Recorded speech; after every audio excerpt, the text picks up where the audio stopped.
Sherry Silver ubundi yavukiye mu karere ka Huye ndetse ubwo yari afite imyaka 5 gusa nibwo mama we yaje kumufata bava mu gihugu cy'u Rwanda bajya gutura mu gihugu cy'Ubwongereza. Sherry Silver ubwo yari afite imyaka 5 gusa nibwo yatangiye kwiga ibirebana n'ubuhanzi anagira uruhare mu gufasha ababurimo kuva mu buto bwe ubwo yarakigera mu gihugu cy'Ubwongereza. Sherry Silver ku myaka 11 gusa rero amaze kumenya ibijyanye no kubyina cyane ko kuri iyo myaka yaje kubyinira His Excellency President Paul Kagame. Ku myaka 15 gusa Silver nibwo yaje kwinjira mu bijyanye no gukina filimi, hanyuma aza kugeraho arabiparika, hanyuma atangira kwiga kaminuza. Ubwo yiga kaminuza nibwo noneho yaje gusubukura ibijyanye no kubyina ndetse no gukina amafilimi. Silver 2018 ku itariki 3 mu kwezi kwa gatandatu nyuma kugaragara mu ndirimbo y'icyamamare bayise This is America, akaba ari indirimbo y'umugabo witwa Childish Gambino, nibwo noneho yatangiye kuba icyamamare nyuma yuko iyo ndirimbo yamuhesheje igikombe gikomeye cyane,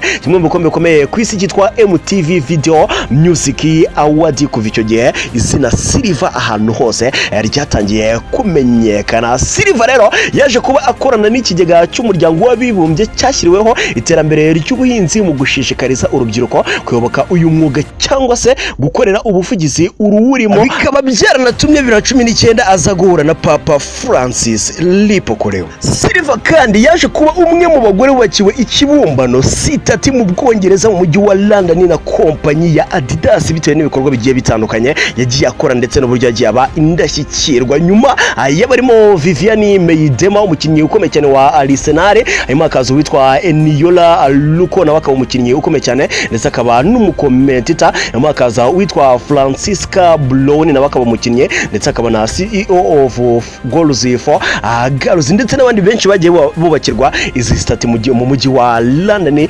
zubatswe na kompanyi ya Adidas. Hanyuma Sherry Silver yaje gushinga umuryango ukomeye cyane awita Sherry Silver Foundation. Hanyuma uyu muryango arakubwira ngo n'umuryango washyiriweho gutoza abakiri bato kugira ubushobozi bwo kwikura mu bukene babifashijwemo n'ubumenyi babahereza mu bijyanye n'ubuhanzi cyane cyane kubyina. Avuga yuko yabonye abari bari muri uyu mwuga badafite ubushobozi bwo kuba bakwishyurira ikiguzi byabasaba nk'amahugurwa kugira ngo umuntu abe yaba umunyamwuga. Icyo gihe nibwo yatangiye noneho kugenda yishyurira abana bakiri batoya kugira ngo bagire amahirwe angana yo kunguka ubumenyi bakagera ku nzozi zabo nawe uhejwe. Bamwita Sherry Silver, n'umwe mu bagore b'icyitegererezo cyangwa se abakobwa ku isi hose kuri ubu ngubu. Hanyuma avutse ku itariki 27 mu kwezi kwa karindwi mu 1994. Yajya ahura n'abasitari bagiye batandukanye ba Davido bashinze ndetse n'abandi. Silver naho njye nyitsahozo.